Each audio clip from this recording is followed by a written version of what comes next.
Eu peguei minha namorada sendo duplamente envolvida por dois caras. Eu tento me matar.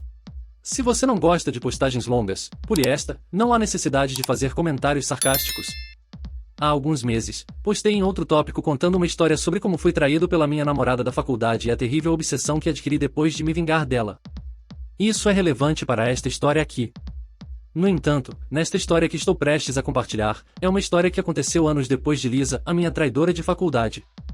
Eu entrei em outro relacionamento e fui traído novamente, mas desta vez não me vinguei, mas sim apenas fui embora. Minha história de vingança no outro tópico é uma história sobre o que não fazer depois de ser traído, e esta será uma história de como aprendi com o meu passado e tentei fazer a coisa certa desta vez, mesmo que fosse incrivelmente difícil. A história. Depois que tive um incidente horrível de infidelidade com minha namorada na faculdade Lisa, como eu disse, embarquei em uma missão longa e tediosa para me vingar dela. Isso foi seguido por anos de amargura e cansaço com as mulheres. Depois da faculdade, fui para a América Central, onde passei anos apenas consumindo e vendendo drops. Nunca considerei entrar em um relacionamento ou me permitir ficar vulnerável com outra mulher. Admito plenamente que fui um degenerado terrível durante esse período. Bem, depois de alguns anos assim, fiquei mais deprimido do que nunca. As drops não estavam mais funcionando. Cansei-me de ter esses relacionamentos superficiais e temporários com mulheres. Decidi largar tudo o que fazia na América Central e voltar para os Estados Unidos. Liguei para um velho amigo e tomei providências para me mudar temporariamente para a casa dele até me recuperar. Quando voltei para os Estados Unidos, decidi abandonar meu vício em drops que desenvolvi após o rompimento da faculdade com Lisa. Não foi fácil, mas eu estava totalmente empenhado em dar outra chance à felicidade. Também decidi dar outra chance ao namoro. Eu comecei a me sentir patético por estar desistindo de encontrar alguém especial só porque uma garota na faculdade partiu meu coração ao me trair. Alguns meses depois de me mudar para a casa do meu amigo, tive alguns bons encontros com mulheres da região e comecei a me abrir novamente para a ideia de me permitir aproximar-me de uma mulher novamente. Um dia eu conheci uma garota em um aplicativo de namoro, vamos chamá-la de Kate. A Kate tinha 25 anos e eu tinha 23, por quem eu simplesmente me apaixonei.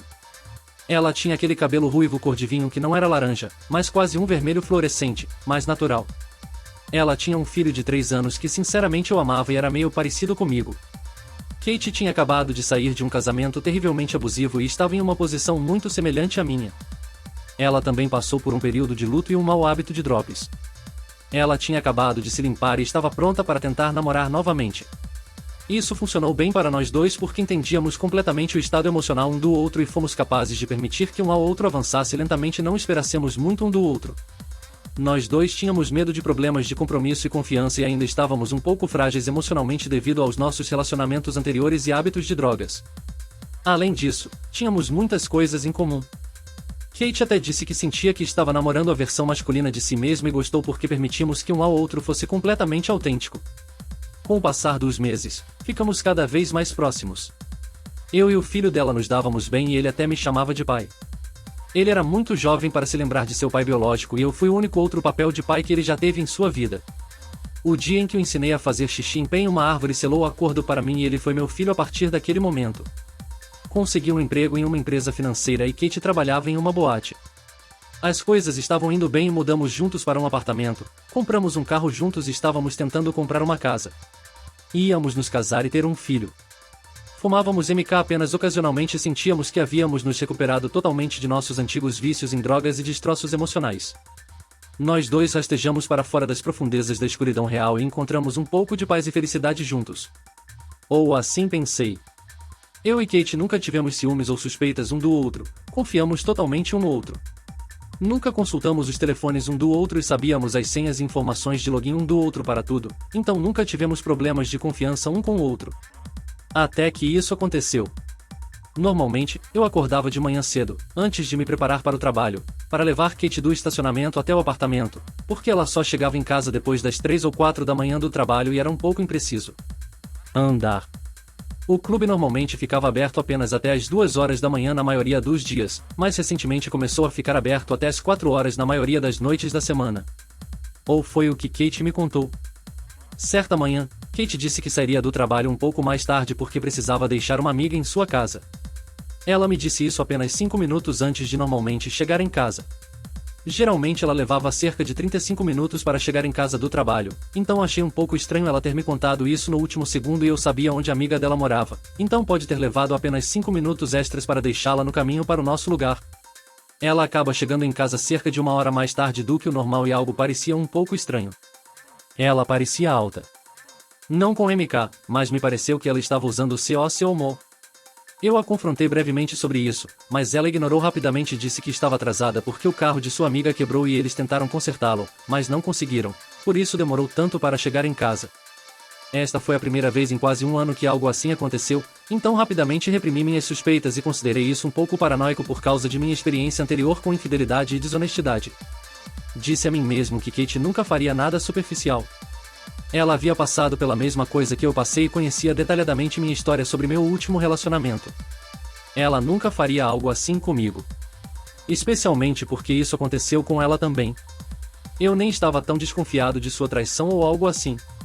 Eu estava mais desconfiado de que ela estava usando drops pesadas novamente. Lenta mais seguramente, incidentes como esse começaram a acontecer com mais frequência. Primeiro, uma vez por mês, e eventualmente, levou a acontecer quase todas as semanas. Houve algumas noites em que tive quase certeza de que ela estava dropada e brigamos por isso. Ela finalmente admitiu um dia que eu achava que ela estava chapada, que uma vez ela usou meia linha de coco porque estava cansada e precisava de um estímulo para terminar o trabalho, mas foi tudo o que ela fez. Nesse ponto, ela voltava para casa às 5, 6 ou até 7 horas da manhã regularmente. O clube dela fechava às 2 ou 4 da manhã, dependendo do dia da semana. Ela sempre tinha desculpas como o carro não pegava, ela ia para a casa da amiga depois do trabalho fumar MK ou ia para uma casa de waffles com alguns de seus colegas de trabalho depois do turno. Mas então, certa manhã, suas mensagens de texto pareciam extremamente suspeitas. Ela não respondia prontamente e realmente parecia que ela estava se forçando a parecer genuína ao me enviar mensagens de texto. Ela estava fazendo a dança do "vou chegar em casa um pouco tarde" comigo novamente. Mas desta vez realmente se arrastou. Ela me disse que estava a caminho às 6 horas, 2 horas depois do fechamento do clube. Então, às 6:30 da tarde, foi até o estacionamento para acompanhá-la quando ela chegasse. Estava nevando forte lá fora. Houve uma nevasca passando pela área. Cerca de 1 hora se passa e não tenho notícias dela.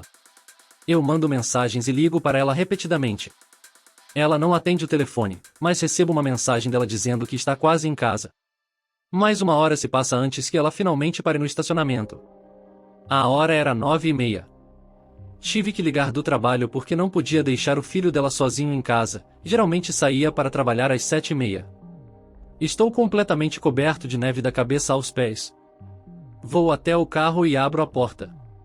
Kate olha para mim como se tivesse visto um fantasma. E ela começa a devagar nervosamente e quase incoerentemente. Ela disse que foi parada, mas foi liberada sem multa. O carro ficou sem gasolina e ela teve que parar para abastecer. Sua amiga estava tendo um colapso mental, então ela ficou com ela por um tempo para ajudá-la depois do trabalho. Ela até começou a me culpar por coisas como dizer que não teria sido parada se eu fizesse o registro antes. Yada yada yada. O problema é que ela poderia ter me contado isso me mandando uma mensagem de texto ou me ligando a qualquer momento durante tudo isso. Foi tudo muito suspeito. O tempo todo ela não parava de me contar histórias muito inconsistentes enquanto estávamos entrando no apartamento. Não posso deixar de notar como suas pupilas estão dilatadas e como ela está visivelmente rangendo os dentes. Obviamente, eu estava com muita raiva neste momento, mas estava tão exausto e com frio por ficar do lado de fora por horas me preocupando com ela. Deixei passar temporariamente e tentei me distrair com alguns videogames. Eu estava convencido de que ela usava cor no trabalho ou depois do trabalho. O que mais ela estava fazendo? Com quem ela estava usando coco? Apenas seus colegas de trabalho e amigos? Ela está usando outras drops? Ela estava traindo? Eu estava apenas um pouco preocupado que ela estivesse me traindo. Eu estava mais preocupado com o uso de drops dela.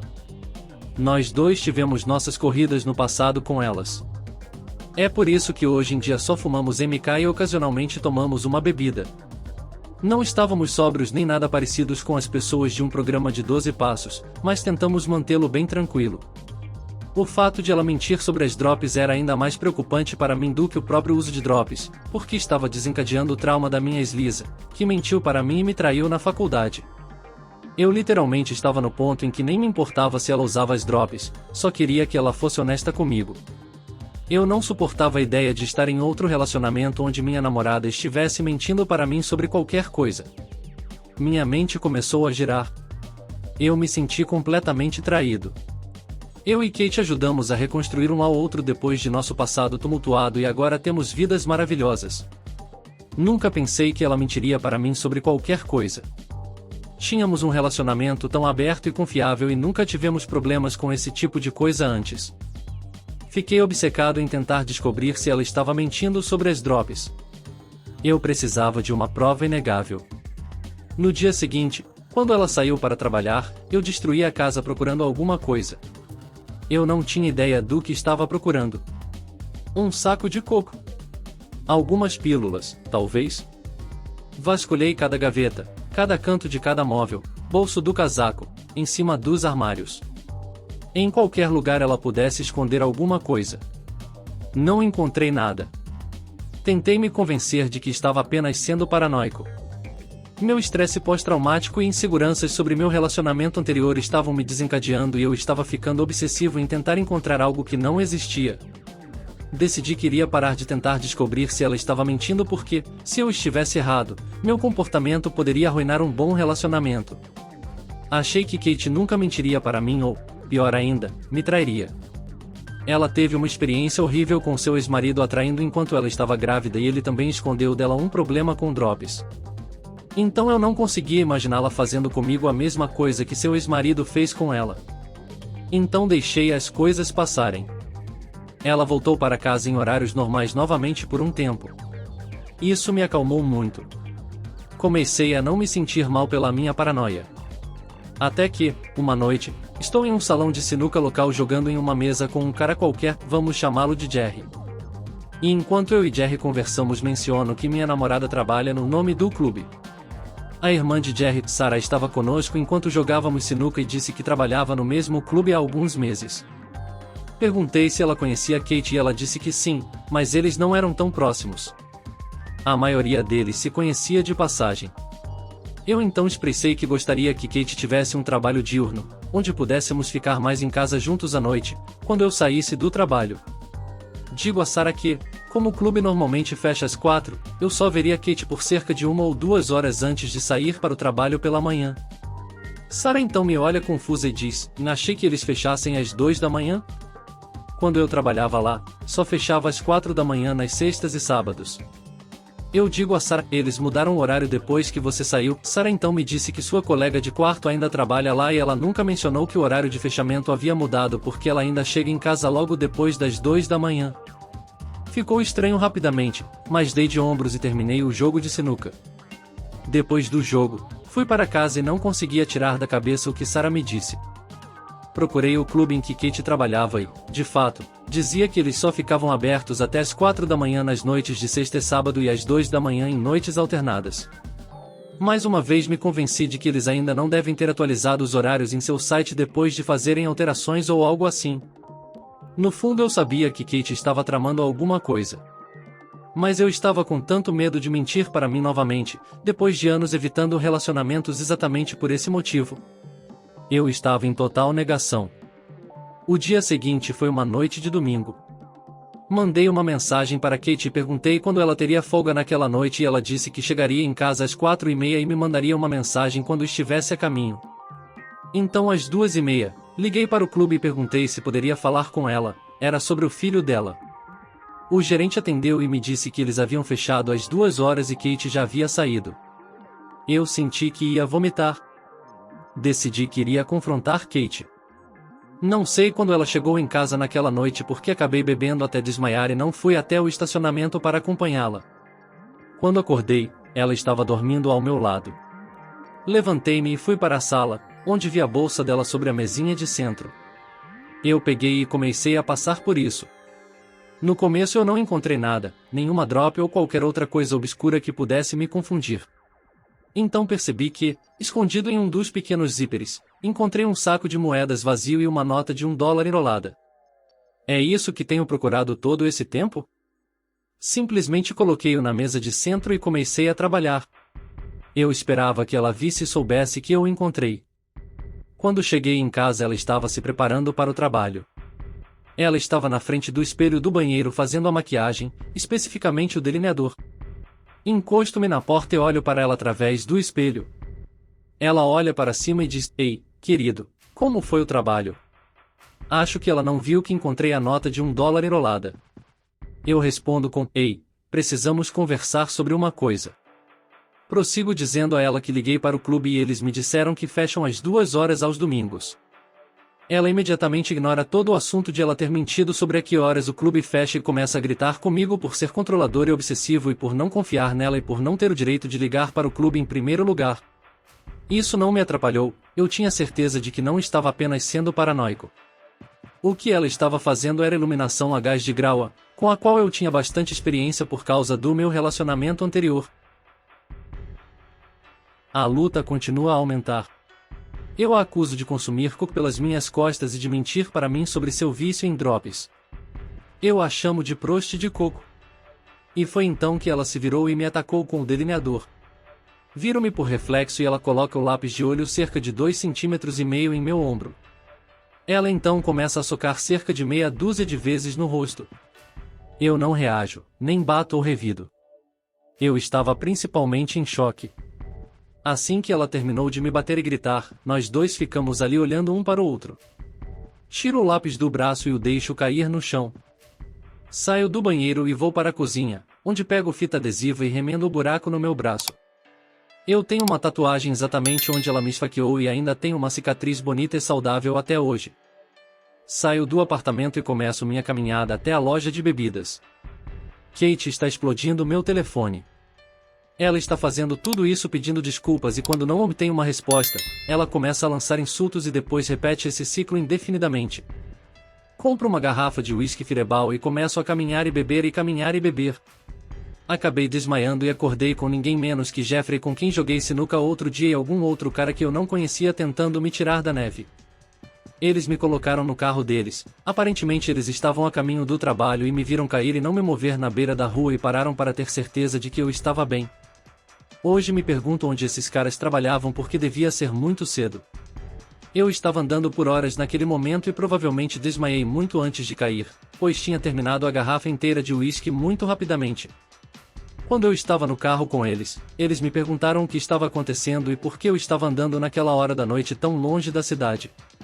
Eu mal conseguia falar, parecia que meus lábios estavam congelados. Pude dizer-lhes onde morava e eles me deixaram em casa. Quando entro, Kate fica chocada e tenta me fazer deitar e me aquecer. Desmaiei novamente logo depois e acordei em uma poça de vômito na minha cama.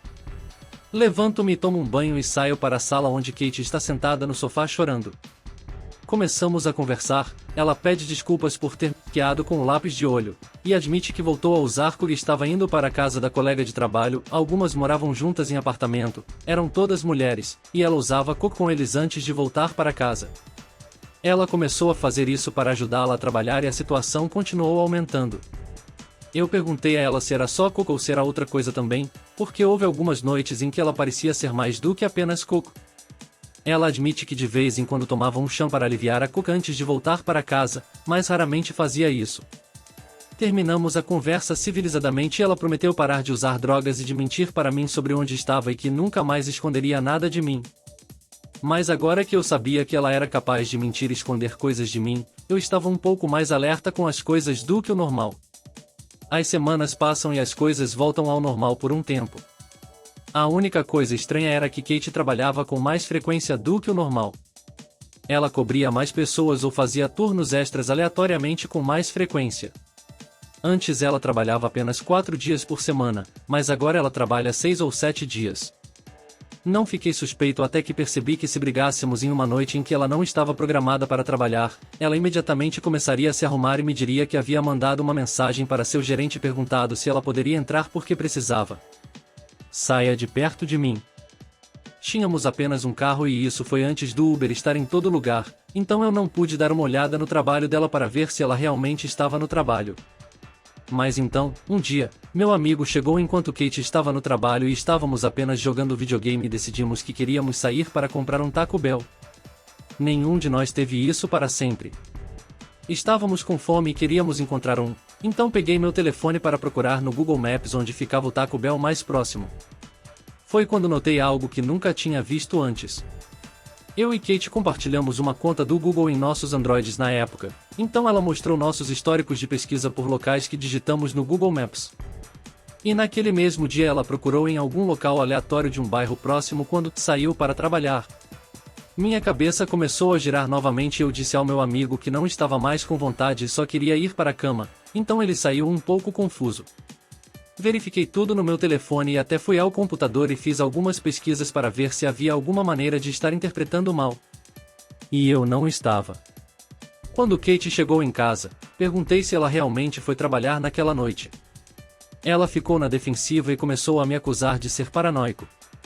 Em seguida, mostro a ela o Google Maps e como alguém pesquisou esse local bem quando ela supostamente saiu para trabalhar e não fui eu.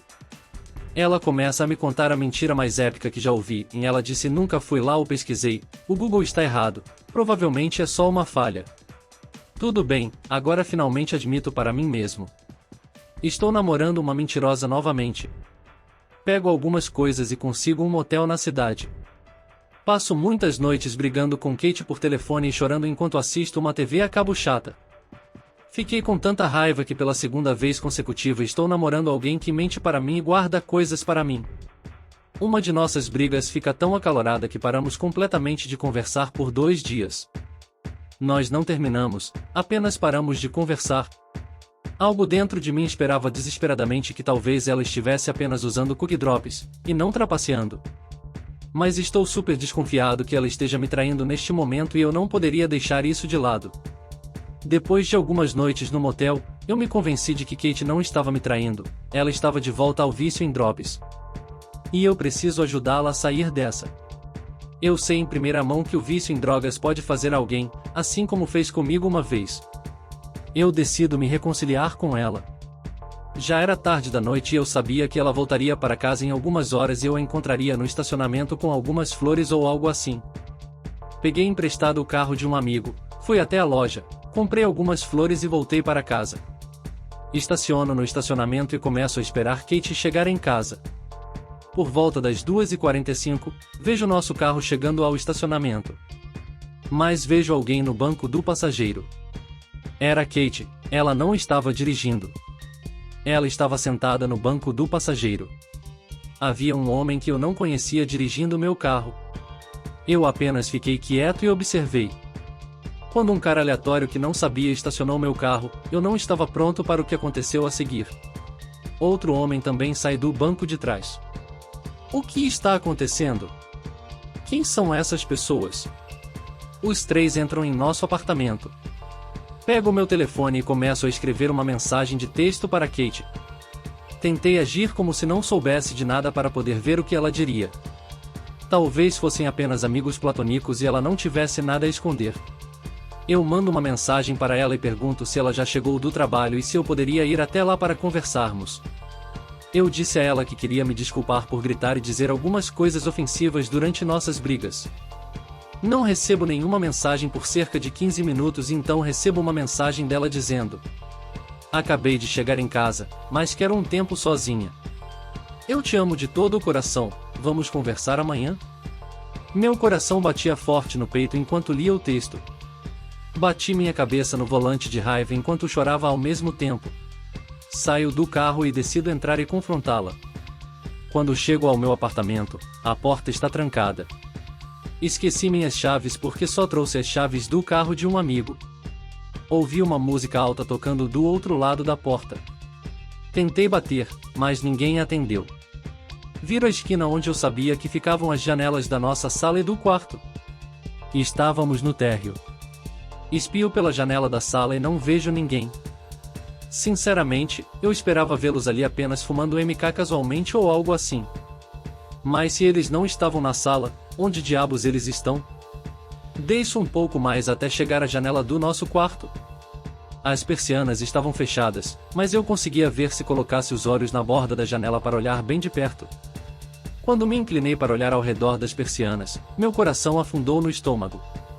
Do outro lado das persianas, na nossa cama, minha linda namorada, cujo filho considero meu, estava sendo envolvida pelos 2 caras com quem havia entrar.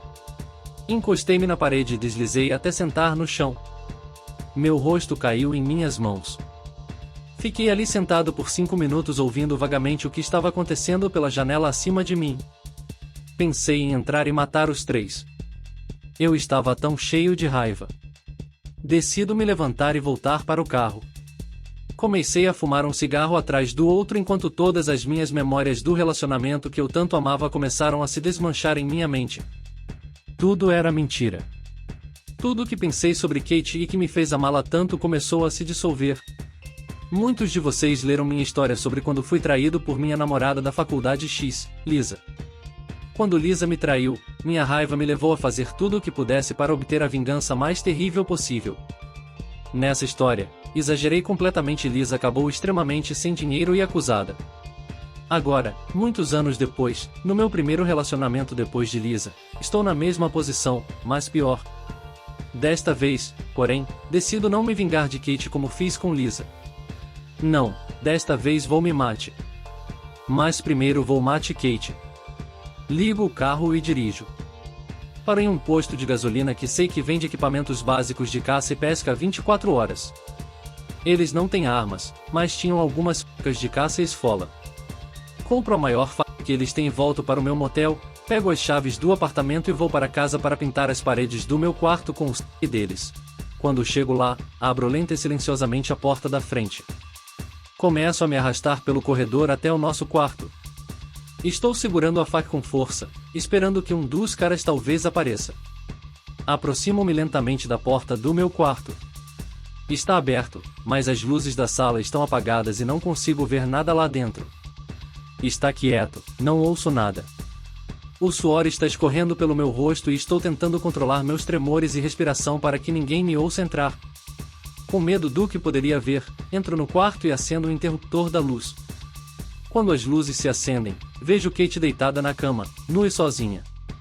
Eu estava tendo alucinações mais cedo ou algo assim, ou aqueles caras simplesmente foram embora antes de eu voltar? Ela não acordou, então dou uma olhada ao redor da sala.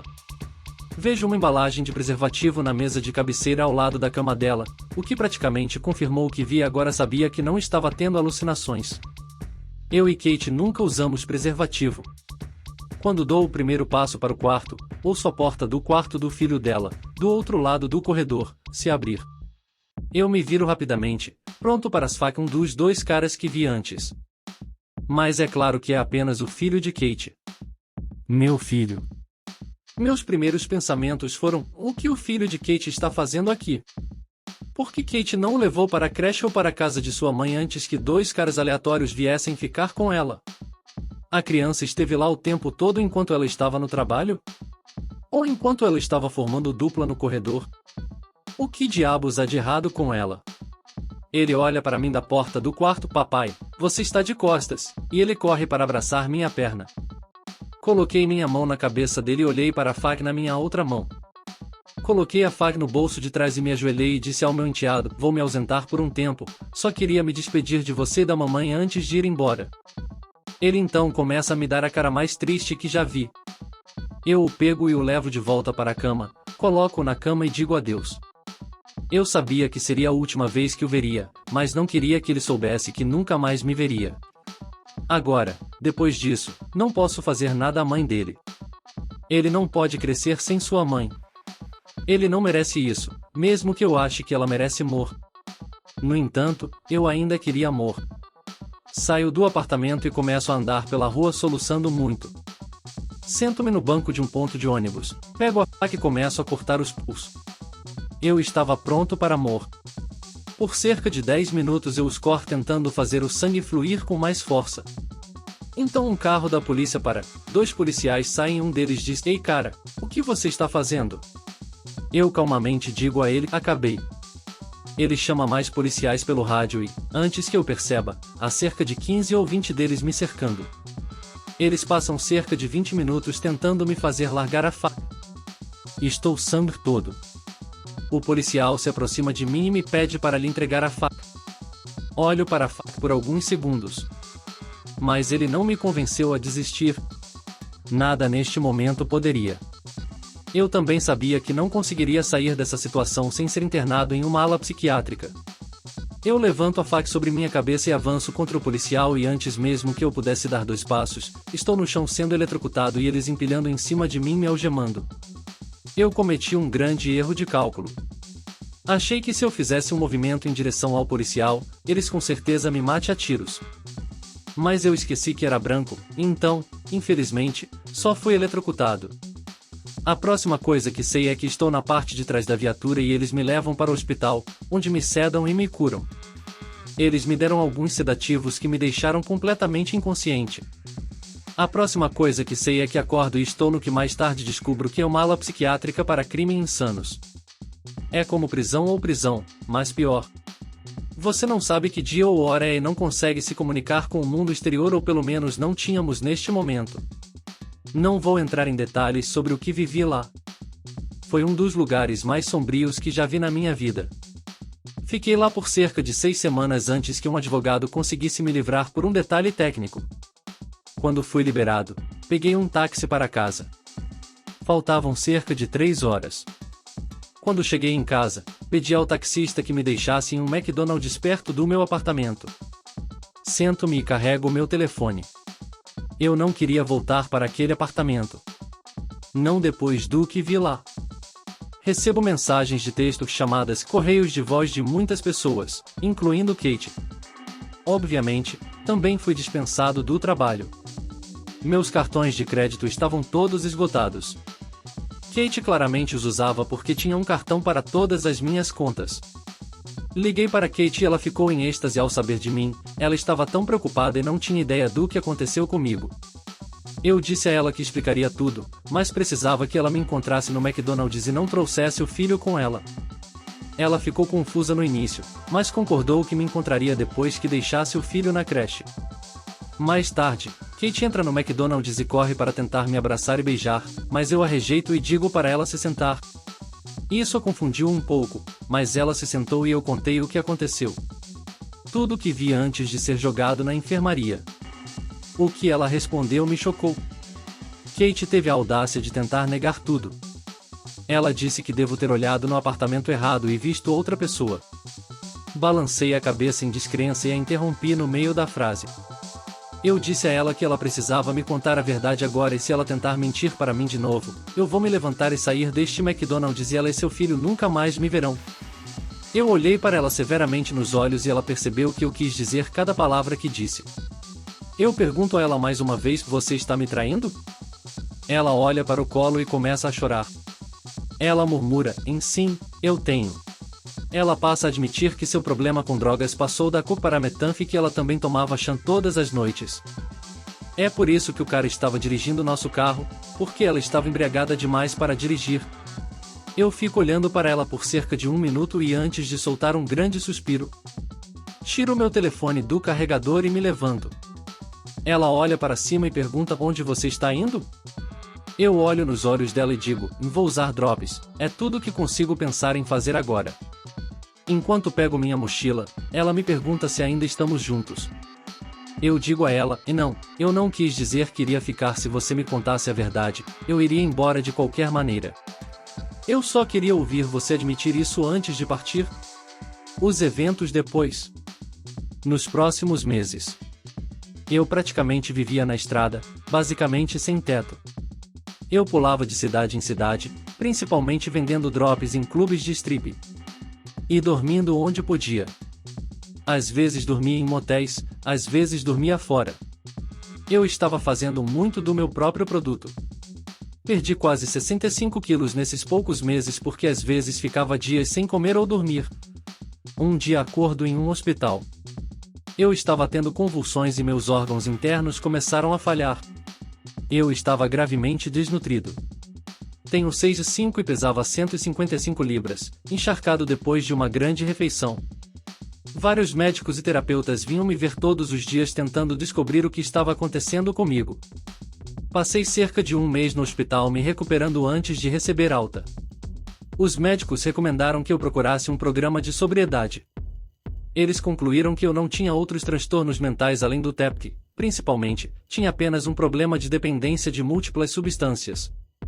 Quando tive alta do hospital fiquei em uma casa de recuperação-abrigo por quase 4 meses. Encontrei um programa sóbrio e comecei a frequentar reuniões e nunca mais tomei uma drop desde que recebi alta do hospital. Eu tenho um novo telefone e número. Quase ninguém da minha vida antes da minha estadia no hospital teve mais contato comigo.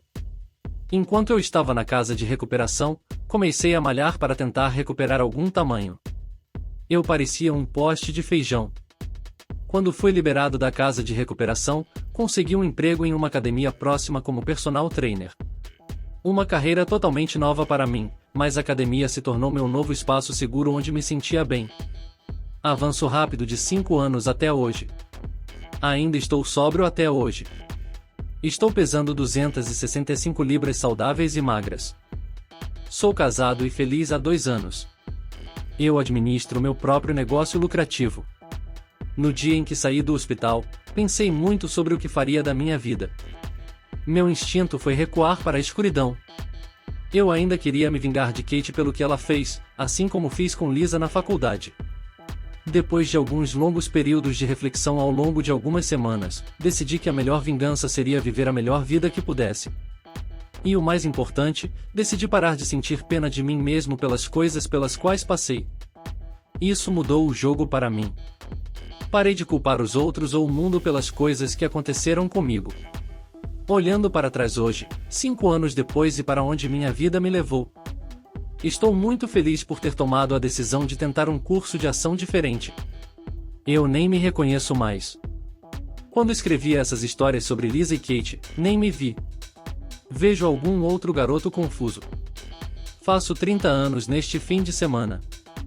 Fiquei sóbrio um mês antes do meu aniversário, há 5 anos. Se você tivesse me dito naquela época que eu estaria onde estou agora, eu nunca acreditaria em você. Estou tão feliz por não ter tirado a minha própria vida ou, pior ainda, por ter tirado a vida da Kate naquele dia. Estou tão feliz por ter decidido me levantar e continuar tentando a vida. Tive que cair algumas vezes, mas quando finalmente me levantei, voei. Falei com Kate apenas uma vez, anos depois de deixar o McDonald's, no dia em que ela admitiu ter me traído. E depois de falar com ela tenho que dizer, é verdade o que dizem. A melhor vingança é viver uma vida boa. Editar. Eu conheci uma garota, nos apaixonamos. Nós dois estávamos rompidos em relacionamentos anteriores, mas ajudamos um ao outro a curar. Ela desenvolve um vício em drops. Ela é envolvida por 2 caras. Eu a pego em flagrante. Tento mate depois a mim mesmo. Fiquei preso. Saí. Estou sem teto, quase morro de uso de drogas, falência de órgãos e desnutrição. Fico sóbrio e vivo uma vida maravilhosa depois disso.